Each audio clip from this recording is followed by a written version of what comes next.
¿Cómo así pasaste de fotografiar la naturaleza y el Amazonas a crear una fundación que se llama Encuentros? En conversaciones con muchas personas del extranjero te vas dando cuenta que la imagen que tiene el mundo internacional del Perú, especialmente de un Perú rural, viene a ser muy romantizada. Una de las posiciones que me había otorgado era el poder cambiar esas perspectivas, ¿no? Encuentros.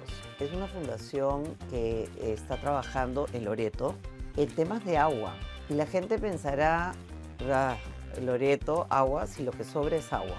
La abundancia de agua que hay en el Amazonas es increíble, pero eso es lo que más te parte el corazón, porque el problema no es el acceso al agua, sino el acceso a agua segura o mejor aún agua potable. Este programa llega gracias a Gloria y Alicor. Hola amigos de Marcas y Mercados, bienvenidos a un nuevo programa. Hoy tenemos un programa diferente. Hoy día estoy con Gabriel Barreto Ventín. Gabriel es fotógrafo profesional, toma fotos para las marcas y todo lo demás, pero su vida dio un vuelco bien interesante hace poco y ha venido hoy día a contarnos por qué. Gracias Gabriel por estar acá. Gracias, Flavia, por tenerme. Gabriel, tú eres un fotógrafo reconocido, has estudiado en Nueva York, etcétera.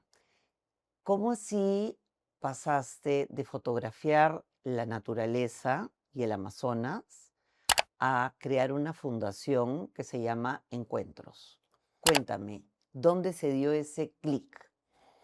Ha sido un camino bien interesante, la verdad. Después de estudiar en Nueva York y de irme del Perú por tanto tiempo, me di cuenta que definitivamente había algo nostálgico sobre el Perú que me seguía llamando y me seguía llamando. Y en conversaciones con muchas personas del extranjero te vas dando cuenta que la imagen que tiene el mundo internacional del Perú, especialmente de un Perú rural y un Perú de lo que acá le dicen el Perú lejano, ¿no? Viene a ser muy romantizada. Entonces, al darme cuenta cómo iban planteando estas ideas de cómo se veían las comunidades campesinas del Cusco, por ejemplo, Mm, me di cuenta que una de las posiciones que me había otorgado era el poder cambiar esas perspectivas, ¿no? ujú. Entonces me mudé por 6 meses a comunidades campesinas en el Cusco y publiqué mi primer libro de regreso en Nueva York. Y ahí hubo un cambio definitivamente adentro de mí. Me di cuenta que las oportunidades que yo estaba haciendo en un mundo comercial no me daban esa misma gratitud de parte de todas las personas con las que habíamos estado trabajando. Pero a la vez me di cuenta que estaba abriendo muchísimas puertas al publicar este libro, al Ujú. enseñarlo en el extranjero. Hemos hecho exhibiciones en Japón, en Estados Unidos, en Europa, y comencé a abrir muchísimas puertas para el proyecto, pero no tenía nada a qué llegar Ujú. porque el proyecto había terminado en este libro que se había publicado, ¿no? Entonces, cuando comencé a trabajar en la Amazonía, desde un inicio dije, yo quiero que este proyecto, que viene de un lado cultural, definitivamente, quiero que tenga un aspecto social. Ujú. Y fui viajando, conociendo la Amazonía, y me di cuenta en el tercer viaje que lo cultural era importante, pero que muchísimo más allá de las brechas que había visto en comunidades campesinas en Cusco, la situación en las comunidades nativas de Loreto era más complicada. Ujú.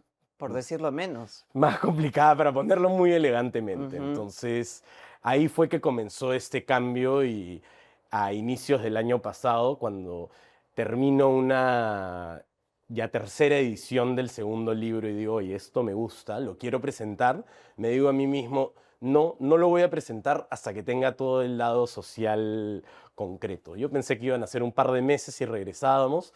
Acá ya nos vamos por el año trabajando en esto y sacando adelante la Fundación Encuentros. Ahora, la Fundación Encuentros es una fundación que está trabajando en Loreto en temas de agua.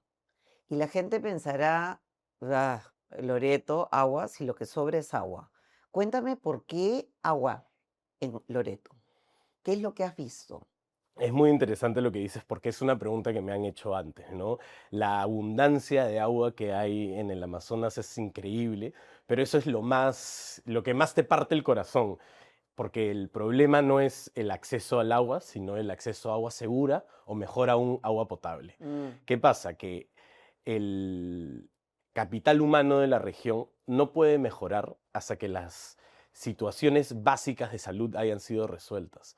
De nada nos sirve tener mejores profesores si los estudiantes durante varios meses del año están con diarrea, enfermos y no pueden ir al colegio. ujú. De nada nos sirve tener mejores tópicos de salud y tener mejor infraestructura de salud en las zonas rurales del país si es que igual los mismos tópicos de salud no tienen agua potable, ni siquiera agua segura. Ujú. Si los mismos tópicos de salud cuando van a atender a las comunidades no pueden ayudarles en lo más básico que debería de estarte diciendo cualquier doctor y que cualquiera de nosotros nos los enseñaron en el colegio, que es lávate las manos antes de comer, por Así ejemplo, es. para que no te enfermes, ¿no?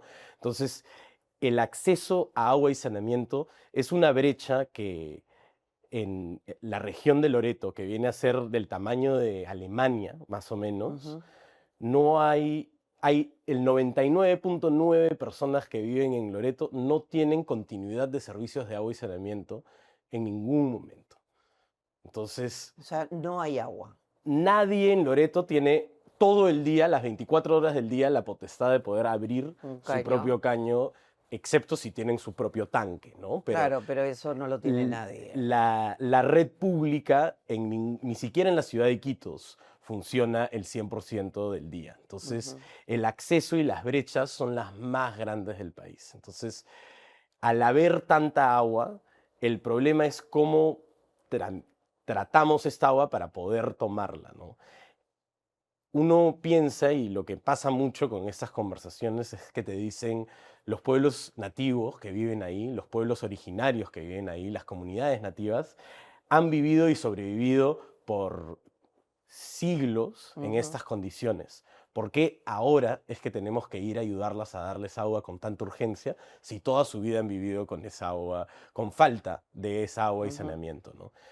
La respuesta es muy fácil. En toda su historia, la mayoría de estos pueblos originarios eran nomádicos Ujú. y se movían de espacio a espacio, dentro de una misma zona de influencia, pero se iban moviendo entre microcuencas para poder recuperar el bosque que habían utilizado mientras que se movían. En los 90, cuando se comienza a generar el Ministerio de Educación Ujú. en aspectos mucho más rurales de lo que habían podido estar antes, estas comunidades son automáticamente asentadas por los colegios públicos que habían puesto de cemento en sus comunidades. Entonces, por los últimos 35 años, por primera vez en los siglos que han tenido esas comunidades, ahora esas comunidades son estáticas. Mm. Entonces, el agua que Ahí viene toman, el problema. el baño que usan, dónde lavan sus platos, Ujú. dónde lavan su ropa, dónde usan detergente para lavar su ropa, dónde usan detergente para lavar sus platos, dónde van al baño. Todo es en el mismo espacio que nunca se mueve, Ujú. ¿no? Entonces, Y todo eso contamina y todo eso les hace daño. exactamente. Y además, encima tienes la contaminación de la minería ilegal, que definitivamente también es un factor. Encima de eso tienes el cambio climático, que hace 10, 15 años las crecientes y las bajadas de río eran de alguna u otra manera se podían predecir, se sabía que duraba tanto tiempo y se preparaba para eso. Hoy en día, en los últimos años, eso ya no es una realidad. Ujú. Los ríos bajan más que antes, hay menos lluvias que antes, algunas veces hay más lluvias que antes, algunos ríos suben más que antes. Y entonces todos estos cambios climáticos los vuelven mucho más vulnerables al no tener agua. Porque cuando tú bajas el río a lo mínimo que hay y Ujú. te tomas lo que sobra del agua de ese río, Estás no tomando te puedes mercurio. imaginar la cantidad de contaminación Estás que hay tomando ahí. puro mercurio. Ahora, ¿qué es lo que va a hacer tu fundación para atacar el problema de agua? ¿Qué es lo que han pensado hacer? ¿Cómo lo han estructurado? Mira, ya hace 10 años se construye un proyecto de agua y saneamiento en 65 comunidades nativas de la Amazonía. Ujú. yo comienzo mis viajes en la Amazonía en una de esas 65 comunidades. Y la primera vez que voy digo, ah, wow, tienen plantas de potabilización de agua, el agua es gratis, está para todo el mundo. Y en el segundo viaje que voy a otra comunidad y ya no tenían esta agua potable. Y no solo eso había afectado en términos de salud, sino también veíamos una gobernanza muy afectada por el hecho de que no podían solucionar ni siquiera los temas básicos que tenían que solucionar como comunidad, que ellos lo ven como su responsabilidad de solucionar, cuando en realidad es la responsabilidad del gobierno que pueda solucionar estos temas, ¿no? Entonces, al ir dándome cuenta de la importancia del agua y saneamiento, hicimos un par de grupos de estudio y un par de conferencias con diferentes comunidades, y lo que nos dimos cuenta es que ellos mismos, por todas partes, lo que te piden como primera necesidad es el agua y saneamiento. Ujú. Pero para nosotros el agua y saneamiento es una puerta a comenzar a trabajar con la comunidad. El agua y saneamiento en sí puede ayudar, pero no soluciona los problemas estructurales y territoriales que tiene Loreto. Entonces, el programa de la Fundación lo que propone es un modelo que se llama Guardianes del Agua, que Ujú. comienza, que es el aspecto más importante en muchos sentidos, con infraestructura adaptada de agua y saneamiento para cada comunidad con la que trabajemos. Ujú. De ahí, el segundo aspecto es arte por el cambio de comportamiento, porque te tienes que imaginar que la mayoría de esas comunidades nunca ha tenido una planta de potabilización Mm. de agua, nunca ha tenido que ducharse en una tina o en una ducha, siempre han utilizado el río, como Mm. estábamos conversando, ¿no? Ajá. Entonces, tiene que haber todo un proceso de cambios de comportamiento más allá del tomar agua de la planta y no del río, para que se pueda impregnar esta planta a la realidad de la comunidad. De ahí lo que estamos trabajando es en conjunto con Comuna Nación y con un laboratorio social que se llama Mosaico. Ellos tienen un grant del Charles Stewart Mott Foundation Ya. en Flint, Michigan. Y ellos trabajan gobernanza local de lo que ellos llaman grassroots organizations alrededor del mundo. Ujú. Y tienen un modelo de gobernanza territorial que nosotros vamos a aplicar para empoderar el liderazgo de cada una de estas comunidades, Ya. para que ellos mismos puedan ser los que proponen y solucionan los demás problemas que se presentan en estas comunidades, que te puedes imaginar son infinitas. Uf. Y el cuarto pilar es conservación, que justo estábamos hablando antes de comenzar la entrevista de ese aspecto tan importante De la sostenibilidad. de la sostenibilidad, porque al final lo que nosotros queremos trabajar es, al abrir las puertas con estos proyectos, es poder lograr una red de comunidades nativas en la Amazonía que nos ayuden a proteger la Amazonía para el mundo. Ujú. Entonces estamos trabajando con Wildlife Conservation Society, Ujú. una de las organizaciones de conservación más grandes del mundo, para poder trabajar con las comunidades donde ellos ya han estado trabajando sostenibilidad. Ujú. Entonces, justo estamos comenzando a trabajar en una comunidad que se llama San José de Parinari, que queda dentro de Pacaya Samiria, que Ya, justo estábamos justo. hablando de Pacaya Samiria, dentro de Pacaya Samiria, y ellos ya vienen trabajando, los de Wildlife Conservation Society, con esta comunidad hace 3 años. Ujú. Entonces, ellos ya vienen trabajando temas de conservación, temas de seguridad hídrica, árboles de aguaje. Les han enseñado, por ejemplo, a las comunidades que antes mochaban el árbol de aguaje para poder llegar a los frutos, que al mocharlo significa que para la siguiente vez ya no va a haber No va a fruto. haber y se va a demorar un montón. Entonces les han enseñado a cosecharlos, les han enseñado a sacar la pulpa, están trabajando en un proyecto de productividad, todo esto sin tener acceso a agua y saneamiento. Ujú. Entonces la comunidad misma ha hecho un plan de vida del 2025 al 2035, identificando la falta de agua y saneamiento como una de sus brechas más grandes para poder salir adelante. Y nosotros vamos a entrar este año justamente a solucionar ese problema, mientras que cambiamos el comportamiento con este programa de arte por el cambio de comportamiento, Ujú. que es promovido por la Fundación del Cirque du Soleil, Ujú. un programa maravilloso que se llama Maravilloso. Lazos de Agua.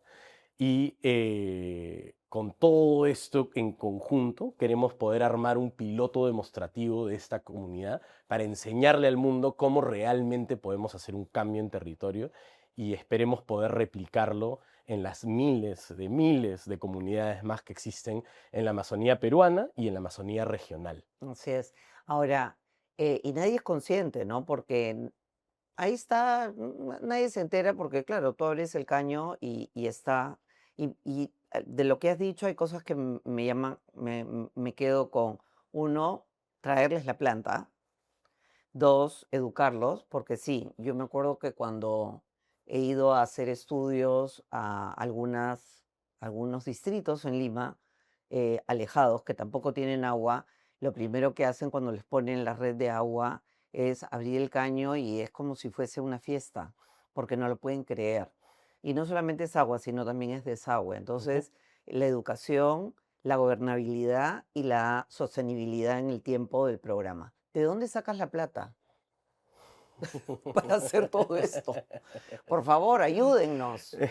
Ese es el problema principal. Estamos trabajando para aplicar a un fondo del Green Climate Fund, que Ya. tiene un programa acá en el Perú para trabajar el problema de WASH con comunidades indígenas para que los ayuden a los del Green Climate Fund a proteger el Amazonas, justo como lo pensábamos hacer nosotros. Entonces nos vemos muy alineados a ese fondo, pero ahora que terminemos este proceso de alistamiento para poder terminar presupuestos y entender más o menos cómo es exactamente que se tiene que hacer cada una de las acciones que queremos hacer, el siguiente paso es salir a pedir fundraising, y por eso es que comenzamos desde ya a conversar y a hablar del tema, Ujú, porque como dijiste, ¿no? Hay muy poca conciencia sobre la falta de conectividad y la falta de gobierno en ujú. general que hay en la región de Loreto. Y hay algo mucho más grave. Yo no creo que la gente es consciente de lo importante que es la Amazonía para la existencia del planeta. Cuéntame un poco sobre eso porque sé que te has ilustrado. Yo he trabajado en conservación, entonces yo sí lo sé. Pero cuéntanos tú por qué es tan importante mantener a nuestras comunidades indígenas. eh, Primero es una cuestión humana, ¿no? Total. De ser humano. O sea, ¿cómo te voy a Total. dejar lleno de gusanos en la barriga y sin agua y sin nada? Eso es una cosa elemental. Pero ¿por qué es tan importante mantener a nuestras comunidades y mantener nuestra Amazonía eh, viva? Mira, justo regresando a lo que estábamos conversando antes de la entrevista, me estabas contando cómo uno de lo que hacía esta fundación de conservación era asegurarse que hayan guardaparques en los bosques, ¿no? Ujú, Pero ¿qué pasa? Al final el famoso dicho, tierra de todos es tierra de nadie, ujú, que aún guardaparques, y he conocido en el Cernapa guardaparques de lujo, pero a un guardaparques que la tierra no es suya, es más fácil convencerlo de déjame pasar a talar árboles que a una comunidad nativa que vive y sobrevive y necesita de ese territorio. eso. Entonces, ya alrededor del mundo vemos un poco el programa de conservación cambiando de, ok, vayamos y protejamos, a trabajemos con las comunidades que ya viven ahí hace milenios de años, hace siglos, para poder con ellos ver cómo en conjunto salvar a la Amazonía, porque nadie tiene un interés más directo en su propia tierra que las comunidades nativas que viven ahí. Entonces, los guardaparques, los guardabosques, todo el servicio que proveen es importantísimo, pero debe de trabajarse en conjunto con las comunidades nativas que ya conviven en esas tierras. Ujú, Es un simple tema económico, así ¿no? O es. sea, son sus tierras, a nadie le va a interesar más protegerlas que a ellos mismos. Entonces, ¿cómo podemos hacer para capacitar a esas comunidades para que nos ayuden a salvar la Amazonía? Creo Ujú. que por ahí va la pregunta un Sí, poco. sí, y además no solamente porque ellos mismos van a protegerlo, sino porque están protegiendo los recursos naturales para todo el planeta. O sea, mucha gente dice la selva del Brasil es el pulmón del mundo. Hello, no. Nosotros tenemos la suerte de tener muchos suelos y el hecho de tener costa, sierra y selva todo en uno hace que el Perú sea el país, el pulmón del mundo. Entonces, de ahí la importancia. Gabriel, ¿cómo te ayudamos? Mira, primero que nada, pueden apoyarnos en redes sociales, ¿no? Ya. Hemos sacado el Instagram hace unas semanas y el LinkedIn también. Y síganos, coméntenos, apóyennos moralmente, que estamos en una lucha que nos va a demorar un montón en llegar a lo que queremos lograr. Yo siempre bromeo diciendo de parte broma y parte no, que yo tengo de acá a 50 años para trabajar en esta fundación. Entonces, estamos programándonos para los siguientes 50 años de fundación, así que cualquier apoyo nos viene bien. De ahí estamos justo terminando el proceso para poder aceptar donaciones. Ujú, Entonces, ya en los siguientes meses vamos a estar habilitando una plataforma para que cualquier persona pueda donar, porque cada centavo ayuda y ujú, todo suma. Y más allá de el centavo que aportes, es el tener el apoyo de la gente. ujú. Y finalmente, sé que tu programa, Flavia, es visto por un montón de personas de la industria, ¿no? Entonces, al final, lo que estamos buscando hoy en día es encontrar aliados y encontrar a personas interesadas en lograr un real cambio en el Perú, poder cambiar un porcentaje de productividad que llega al 60% del resto del país, la Amazonía peruana, ¿no? Ujú. Entonces, al cambiar eso, cambiamos el PBI del Perú. Así es. Entonces, es un esfuerzo comunitario, ¿no? La Fundación Avina le llama colaboración y me ha gustado mucho esa Me ha palabra. encantado. Eso es colaboración. Así es. Gracias, Gabriel. Gracias por tu pasión, ojalá que hayan montones de chicos como tú que tengan esta sensibilidad y que dejen su posición súper cómoda para trabajar en el país con gente que lo necesita tanto. Ya saben, la fundación se llama Encuentros. Encuentros y los podemos seguir en Instagram y en las otras redes sociales. Apoyen porque es para el bien de todos nosotros y de nuestras futuras generaciones. Gracias por venir, gracias por tu trabajo y con nosotros es hasta el próximo programa. Gracias, amigos. Este programa llega gracias a Gloria y Alicorp.